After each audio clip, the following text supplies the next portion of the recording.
Sur le triste souvenir de la destruction de la Médina de Tanger par les Anglais en 1683, nous prenons congé de notre ami américain. C'est la sœur Hanna, notre amie marocaine, qui nous prend maintenant par la main pour nous faire découvrir cette Médina, qui semble avoir été reconstruite dans tous les styles d'architecture connus. Comme dans un tagine, la Médina de Tanger concentre tous les parfums de l'Afrique et de l'Europe entre ses vieux murs. Depuis la préhistoire, sa position a été convoitée et son site a été occupé par plusieurs civilisations. Chacune y a laissé ses traces. Ce magnifique patchwork a été analysé sous toutes ses coutures par l'architecte Hana Bekari, qui milite aussi pour sa préservation.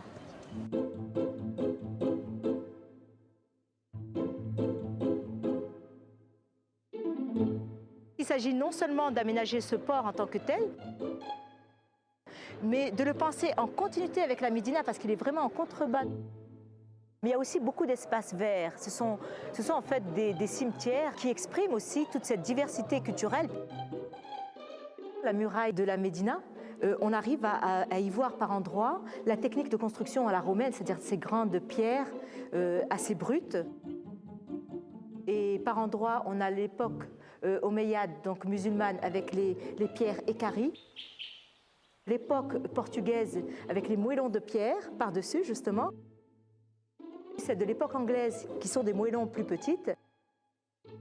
Et la dernière époque qui est la construction en terre, en pisé, qui vient au-dessus de l'ensemble.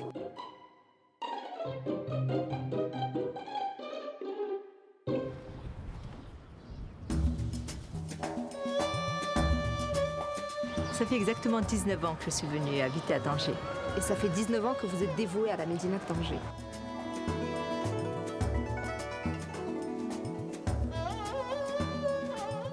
Madame Bekari, qui est originaire de la ville de Rabat, a ainsi consacré la moitié de sa vie à la Médina de Tanger. Quelle cause peut bien mobiliser une femme aussi intelligente, talentueuse et qualifiée que Madame Bekari, l'une des toutes premières architectes marocaines formées au Maroc? Pour comprendre l'attachement de notre ami à la Médina de Tanger, permettons d'abord que l'on rappelle en quoi consiste une médina.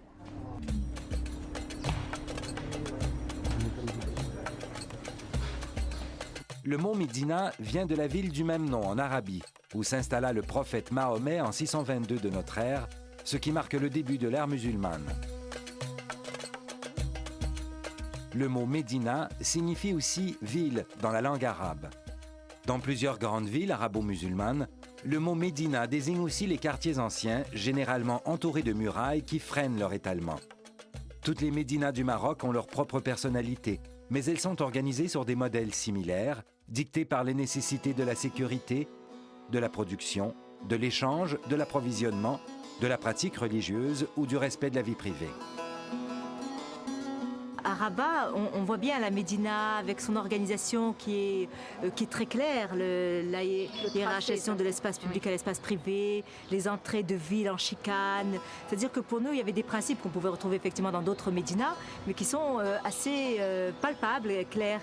Et même la ville européenne s'inspire de la Médina et elle a aussi une autre approche, mais qu'on arrive facilement à en déceler les clés.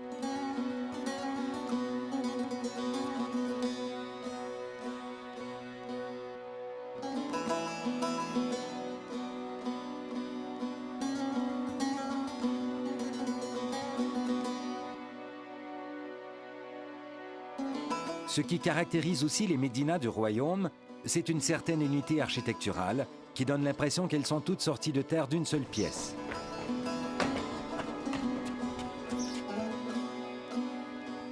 Quand je suis arrivée à Tanger, je ne connaissais pas du tout la Médina et je me disais qu'il fallait que j'aille dans les différentes bibliothèques pour essayer de comprendre un peu le fonctionnement, la logique de fonctionnement de cette ville.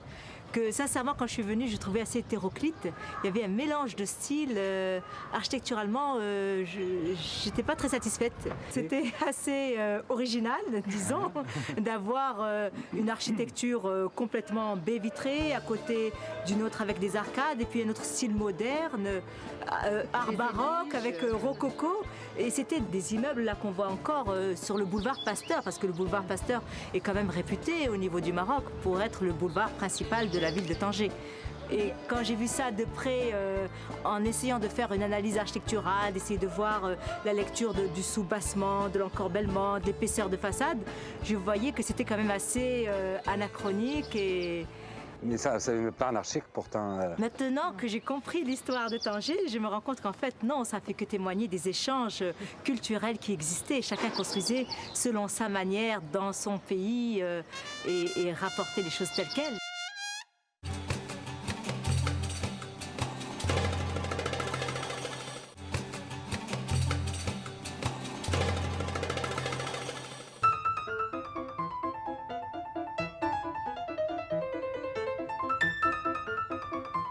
Ce qui distingue enfin Tanger des autres villes du royaume, c'est son histoire internationale. Tanger est le point de contact entre l'Europe et l'Afrique. Par le détroit de Gibraltar, les deux continents s'attirent et se repoussent depuis des milliers d'années. Une relation particulière que la mythologie a signalée avec le combat de l'Européen Hercule contre l'Africain Anté que nous avons évoqué plus tôt. C'est un mythe assez intéressant parce que le combat d'Hercule et Anté, en fait, cela ne fait qu'exprimer la force d'Hercule et la force de l'Europe qui a toujours convoité la position stratégique de Tanger et en arrière-plan le Maroc. Et en même temps, Anté symbolisait les autochtones, justement, qui connaissaient et qui détenaient leur force par la connaissance du territoire. Et on dit qu'il est le fils de la terre, Anté. Et donc, si Hercule a pu battre Anté, c'est tout simplement en le soulevant et en le maintenant haut, en le détachant du sol. C'est comme ça, voilà. Ah, c'est intéressant ça. D'après la légende, Anté serait enterré sur cette colline, qui est effectivement la colline centrale au niveau de la ville. Et puis, les deux colonnes d'Hercule seraient les deux élévations dans la Méditerranée, donc du rocher de Gibraltar. Du rocher de Gibraltar face au Jebel Moussa. Oui. Donc les deux montagnes qui se font face. Effectivement, Tanger était considéré comme la fin du monde. Donc l'océan, c'est le grand point d'interrogation.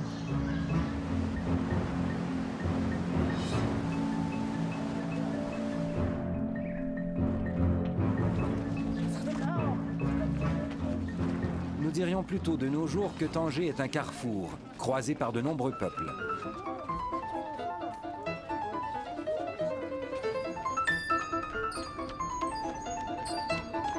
La Médina elle-même, elle a été romaine au départ, puis musulmane, puis encore portugaise, puis anglaise, encore musulmane, et après internationale, et puis on peut parler d'époque actuelle.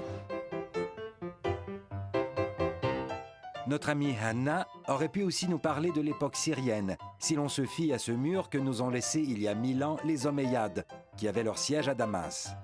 On aurait pu aussi parler des Espagnols, puisqu'entre 1580 et 1640, ils ont annexé le Portugal, auquel Tanger appartenait alors.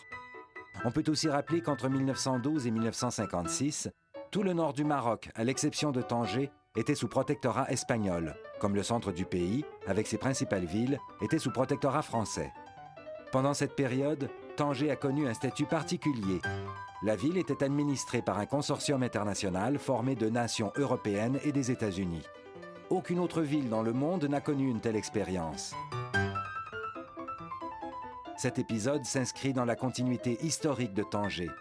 C'est ici que le sultan Sidi Mohammed Ben Abdallah, dont le règne aurait marqué la première reconnaissance internationale de la nation américaine, confinait tous les diplomates étrangers dès la fin du XVIIIe siècle.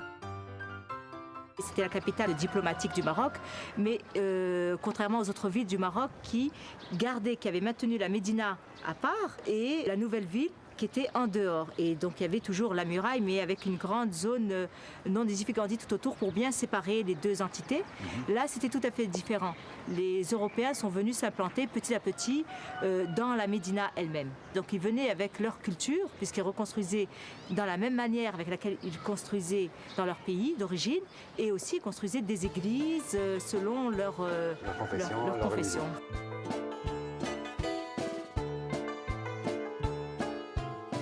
Quand, au moment de son indépendance en 1956, le Maroc a récupéré sa ville de Tanger, on y comptait alors un tiers d'habitants étrangers, dont plusieurs sont repartis avec leurs administrations. Beaucoup de Tangérois conservent la nostalgie de cette période de cohabitation plutôt heureuse entre les cultures. Pour Hanna, la mémoire de cette histoire fait partie du quotidien même de la Médina, qui accueille aujourd'hui des Marocains venus d'un autre monde, celui de la campagne.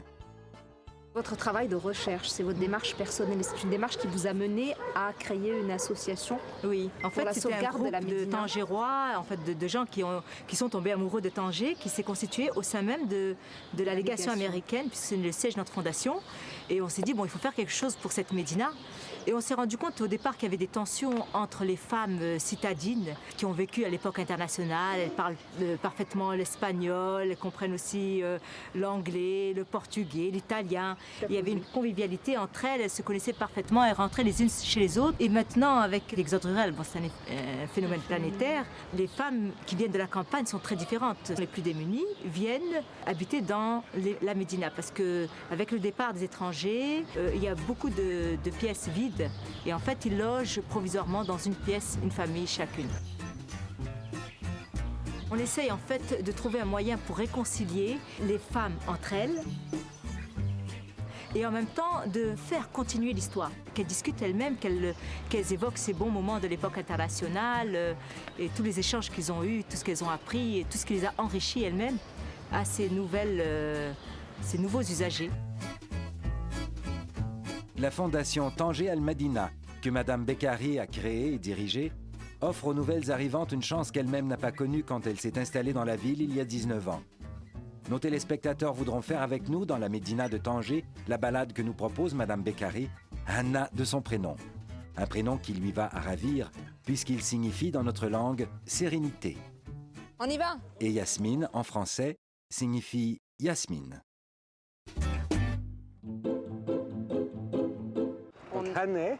Hanna Bekkari, Madame Bekkari, on va vous appeler comme ça. architecte, urbaniste, férue de patrimoine et amoureuse de Tanger, native de Rabat, mais tangéroise d'adoption. On est devant Beb Meriken. Voilà, le long de la muraille qui descend, comme vous le voyez, directement vers le port. Le port, par lequel l'Europe a introduit ses influences dans une ville qu'elle a tour à tour conquise et courtisée et qu'elle n'a jamais cessé d'aimer depuis 2000 ans. Ce sont ces influences que notre amie Hanna a savamment étudiées et décryptées et qu'elle nous invite maintenant à apprécier de visu. Bon, alors on vous suit. Avec plaisir. On y va. C'est par la porte américaine, Attention la marche. donnant accès à l'ancienne légation américaine, que notre équipe a commencé son exploration de la Médina de Tanger.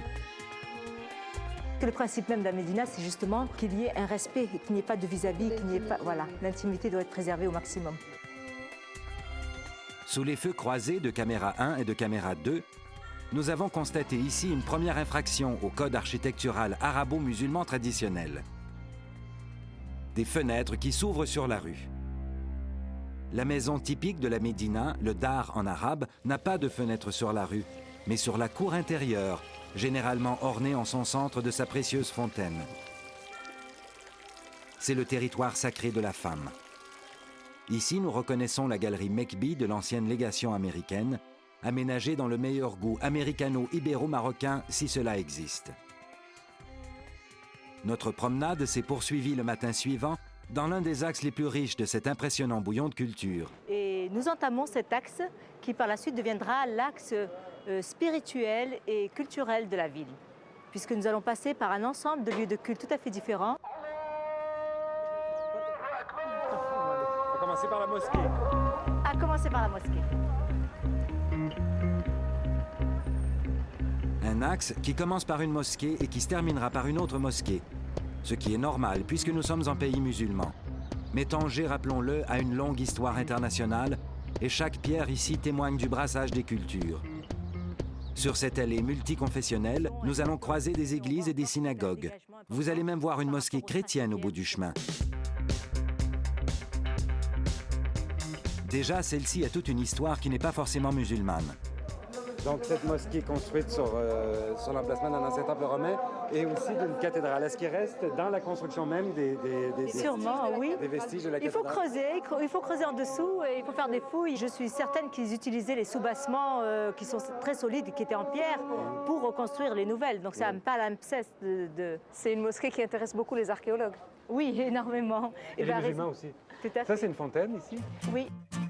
Près d'une mosquée, il y a toujours une fontaine, car l'hygiène est l'un des piliers de l'islam. L'école coranique ou médersa n'est pas loin non plus. L'ensemble est complet. La ville arabo-musulmane n'a décidément plus de secret pour nous. Mais tout ça est construit sur un plan datant de l'Antiquité et notre latin s'y perd un peu. Cet axe-là, c'est le decumanus romain. Alors en fait, dans les villes romaines, elles ont comme principe d'être délimitées par une muraille, mais elles ont deux axes perpendiculaires qui se croisent dans un point qu'on appelle le decumanus. Et c'est là où se trouve la place de la ville, donc le lieu Là où est d'expression. dressé le temple. Tout à fait. Parce que dans l'époque musulmane suivante, cet axe-là est resté un axe important, mais un axe commercial. Là où se croisait le décumanus se trouve aujourd'hui le petit Soko ou petit souk, où les paysans venaient jadis écouler leurs marchandises à l'époque musulmane. Le souk a été déménagé en dehors des murs à cause des étrangers qui ont investi la Médina à l'époque internationale. Et en fait, la communauté étrangère trouvait qu'il y avait beaucoup de saleté de peut-être, saleté, oui. voilà, avec les détritus, de mouches. Et ils avaient peur qu'il y ait des épidémies.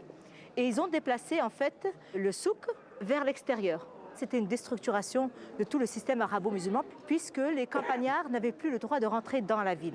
Et cette façade en face, elle Oui, reflète c'est- vraiment l'esprit de la période internationale. non? International, justement, on voit les stucs avec la manière de mettre les feuilles corinthiennes et tout. C'est typiquement espagnol avec ses balcons parce que c'est pas une tradition marocaine, Ça, c'est vraiment aussi espagnol, un signe italienne. de la période internationale. On a du Renault, on a une voiture allemande, une voiture coréenne, tchèque. C'est la mondialisation. Ça, c'est la mondialisation qui succède à la période internationale.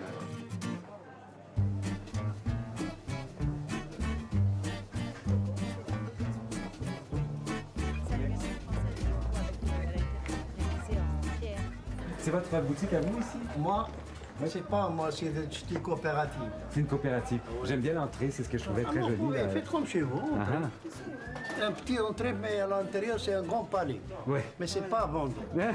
Comme on le voit, l'église maintenant fait partie du patrimoine de la Médina. de Ben oui, Tanger. elle est intégrée à la Médina et puis juste en face, un bâtiment assez intéressant qui date de l'époque internationale, je C'est présume. l'époque internationale et comme on le voit encore, le mélange de styles Il y a des volumes européens et des motifs marocains. Ouais. et les gros lustres, l'espace extérieur qui est très utilisé.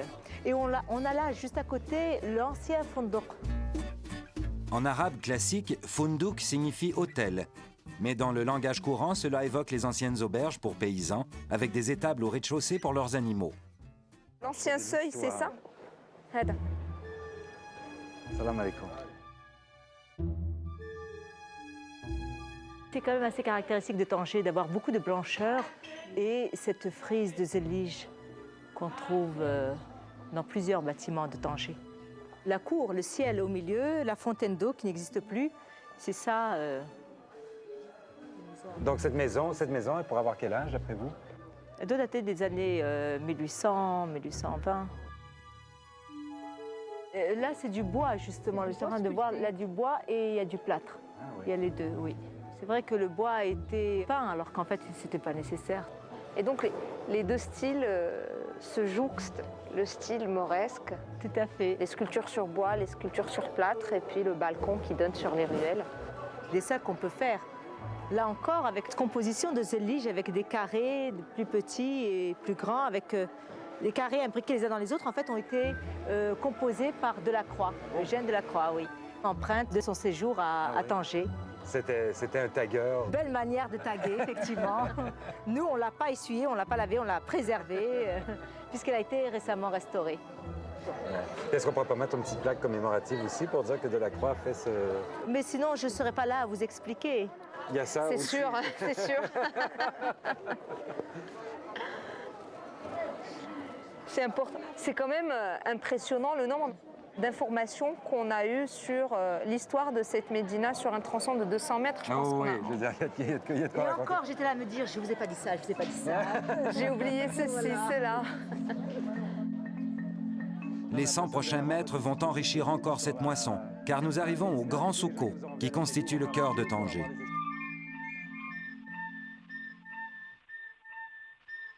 Cette belle place en amphithéâtre qui accueillait jadis un grand marché paysan se trouve juste à l'extérieur de la Médina, dans le prolongement de cet axe spirituel que nous parcourons avec Hanna.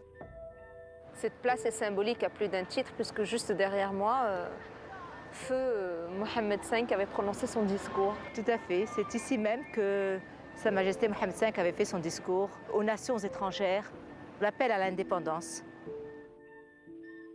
يمتاز المؤمن بين أفراد البشر بكمال اليقين واطمئنان الضمير. En avril 1947, le sultan Mohammed V Ben Youssef fera de Tanger, ville internationale administrée par des étrangers, sa caisse de résonance pour réclamer l'indépendance de son pays, alors occupé par la France et l'Espagne.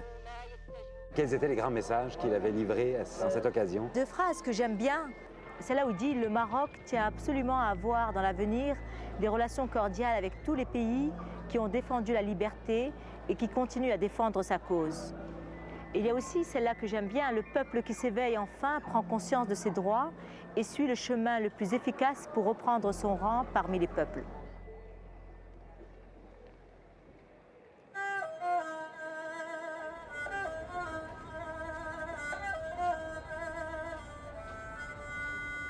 Autour de cette place, aussi surnommée Place de la Femme, se trouvent deux lieux qui intéressent particulièrement notre amie Hanna. Il y a le musée d'allégation américaine qui est le siège de notre fondation où nous accueillons 150 femmes aussi pour les encadrer. Et voilà, et en fait tout simplement pour les sensibiliser à la grande histoire de la Médina de Tanger. Il y a la maison communautaire de la femme en amont de la place du Grand Soko. Aménagé par vous d'ailleurs, encore là dans un ancien commissariat de police, c'est ça? Tout à fait, c'est assez symbolique.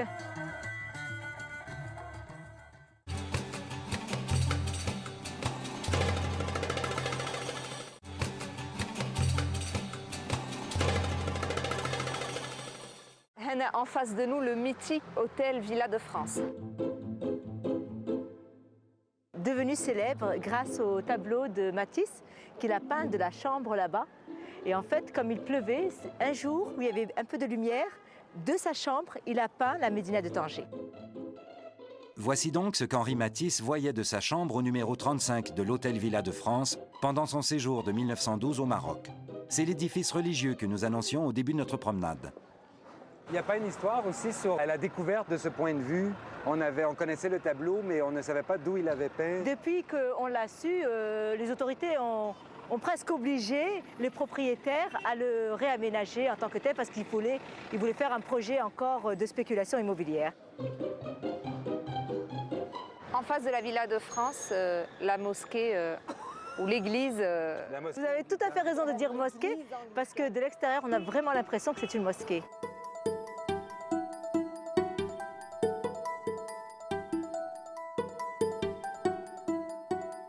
C'est un aspect de la tolérance qui est exprimé à travers cet édifice. Et en fait, c'est la reconnaissance de la reine Victoria au sultan de l'époque pour lui avoir permis de construire une église en terre d'islam.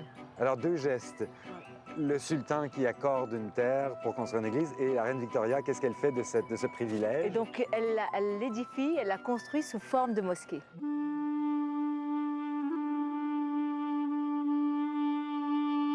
La mosquée, en arabe classique, se dit masjid, ce qui signifie à peu près le lieu où l'on se prosterne.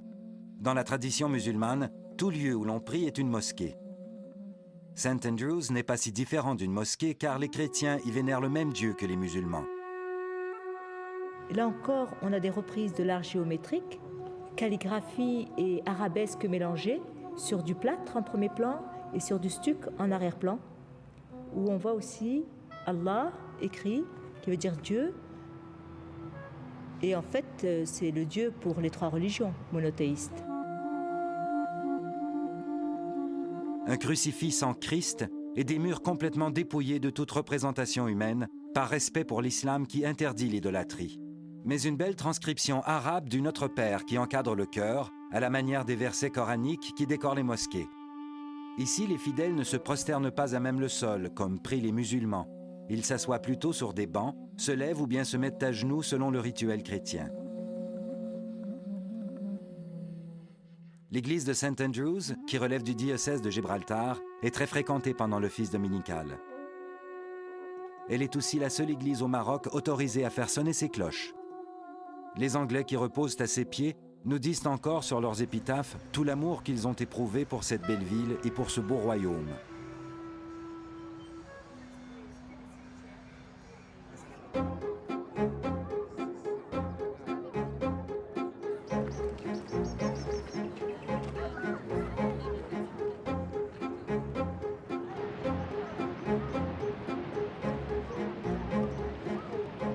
On est sur un rocher. Ce n'est que récemment, en fait, dans les années 60, où Ponsic, un archéologue français qui habitait à Tanger, avait découvert ces tombes-là, qui remonteraient en fait à l'époque punique, et elles ont en fait été réutilisées à l'époque romaine.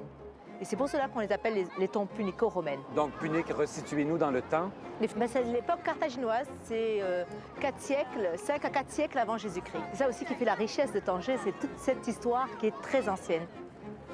Le réaménagement de ce site, on te le doit aussi, Hannah. Oui, en partie. Il s'agissait de trouver un moyen pour les valoriser. D'où l'idée de créer ces colonnes ioniques de l'époque carthaginoise à l'entrée de la rue.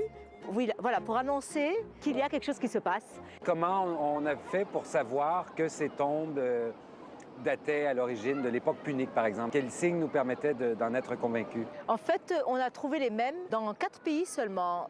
À Carthage, en Turquie et en Grèce. D'accord. Et donc, ce qui les caractérise, c'est qu'elles sont creusées dans Elles sont creusées dans le roc.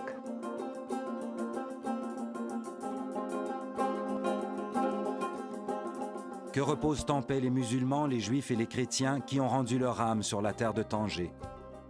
Comme bien avant eux, les adorateurs de Baal Hamon, ce Saturne africain qui dominait le panthéon carthaginois.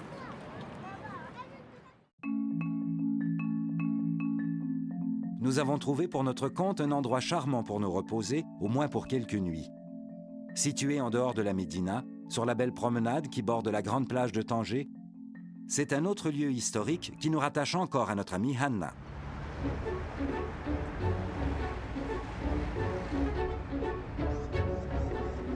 L'hôtel Rif est un des hôtels mythiques de Tanger. En fait, il a été construit dans les années 30, dans le style d'une architecture très moderne de l'époque. Et il fallait sauver cet hôtel qui était resté pendant 10 ans, complètement délabré et pratiquement en ruine.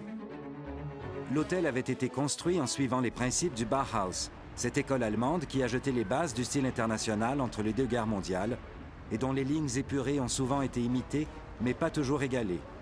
C'est à Hanna Bekkari que le propriétaire de l'hôtel, la chaîne Atlas, en a confié la rénovation dans les années 2000. Donc, 75 ans après sa construction, il est redevenu très actuel en lui rendant sa pureté originelle aussi. En fait, c'est un état d'esprit, ça ne se démode pas. Et on aime bien dire qui est passé par ici, d'Alexandre le Grand à Yasmine. Pouvez-vous en nommer d'autres? Oui, il y a eu Churchill, effectivement. Il y a une suite qui porte son nom.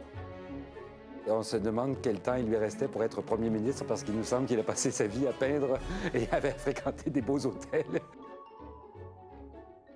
Le style est international, mais le nom est bien local. Le Rif désigne une chaîne de montagnes qui se déploie sur tout le nord du Maroc. Il fallait essayer d'exprimer le nom de l'hôtel dans l'aménagement. Donc, on voit les femmes qui portent une sorte de jupe qu'ils appellent mendil, qui est avec des rayures rouges et bleues. Et elles portent aussi des chapeaux à pompons avec du rouge. Il y a plusieurs tapis au Maroc en fonction des régions. Et c'est ce tapis qui s'appelle le télis qu'on a repris dans les moquettes des couloirs. Et puis aussi, surtout, ouvrir sur le détroit de Gibraltar, ouvrir sur la Méditerranée, cette vue splendide. Vous qui êtes une amoureuse de la Médina, ça m'étonne que vous n'ayez pas acheté cette suite pour y vivre avec vos 3 enfants et votre mari, parce que là, il me semble que vous êtes dans votre élément ici. Je la recommande vivement.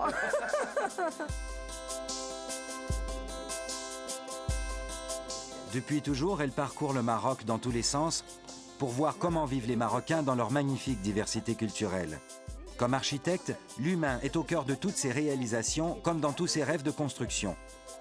Après tous ces étrangers qui ont laissé leurs traces parfois déroutantes dans la belle ville de Tanger, Hanna Bekkari continue de lui donner de l'âme.